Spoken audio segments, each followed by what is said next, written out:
শীতকাল এসেছে, পিঠাপুলি খাবো না তা কি করে হয়? অনেকদিন ধরেই হচ্ছে পেজে বড় ভিডিও আপলোড করা হয় না, আর এই ভিডিওটা আমার অনেক আগের করা। হ্যালো এভরিওয়ান, আসসালামু আলাইকুম। সবাই কেমন আছেন? চলে আসলাম নতুন আরো একটি ভিডিও নিয়ে। আজকে আমি বানিয়ে দেখাবো কুলি পিঠা রেসিপি, দুধ কুলি পিঠা। আর এই কুলি পিঠাটা খেতে অনেক বেশি মজার হয়।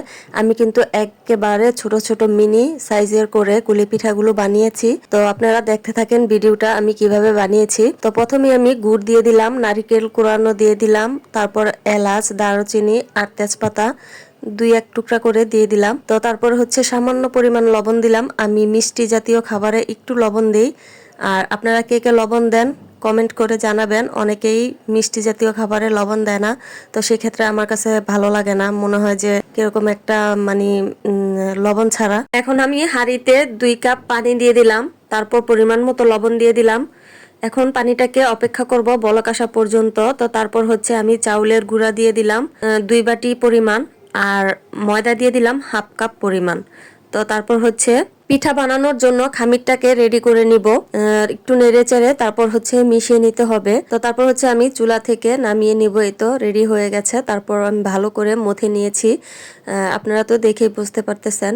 তো মথা হয়ে গেলে তারপর আমি একটা বড় সাইজের রুটি বানিয়ে নিব, এতে করে কাটতে সুবিধা হবে রুটিগুলো। আমি ছোট সাইজের একটি মুখা নিয়ে নিয়েছি, আপনারা যে কোনো মুখা দিয়েই কেটে নিতে পারেন। তো এই তো আমি সাইজ মতো কেটে নিয়েছি, একবারে ছোট ছোট কিন্তু হচ্ছে মানে পিঠাগুলো। তো তারপরে হচ্ছে আপনারা দেখতেই পেলেন আমি কিভাবে পিঠাগুলো বানিয়ে নিলাম। তো এইভাবে আমি সবগুলো পিঠাই কিন্তু বানিয়ে নিয়েছি। তো তারপর হচ্ছে এখানে আমি 1.5 লিটার দুধ নিয়েছি, তারপর এলাচ, দারচিনি, লবঙ্গ, তেজপাতা দিয়ে দিলাম, আর 1 কাপ পরিমাণ চিনি দিয়ে দিলাম।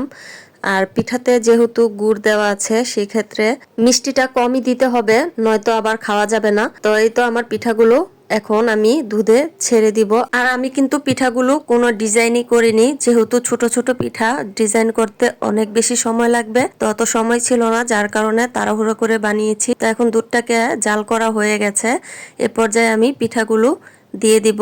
আর এই পিঠাটা কিন্তু খেতে অনেক মজা হয়। আপনারা এই শীতে একবার হলেও বানিয়ে খেয়ে দেখবেন, আশা করি সবার ভালো লাগবে। আর আজকে আমার ভিডিওটি কেমন লাগলো কমেন্ট করে জানাবেন। আর ভিডিওটি ভালো লাগলে প্লিজ লাইক, কমেন্ট, শেয়ার করে পাশে থাকবেন। আর ইউটিউব থেকে দেখে থাকলে চ্যানেলটিকে সাবস্ক্রাইব করে দিবেন। তো এই তো আমি পিঠাগুলো এখন হচ্ছে আরেকটা বাটিতে উঠিয়ে আপনাদের দেখাচ্ছি। আর পিঠাগুলো কিন্তু মাশাল্লাহ খেতে অনেক ভালো হয়েছিল, লোভনীয়। আর একদম ছোট ছোট, যেহেতু মুখে দিলেই একদম মিষ্টির মতো লাগে। তো আজকের ভিডিওটি এই পর্যন্তই। চলে আসবো আরো একটি নতুন ভিডিও নিয়ে। সে পর্যন্ত ভালো থাকবেন সবাই। আসসালামু আলাইকুম, আল্লাহ হাফেজ।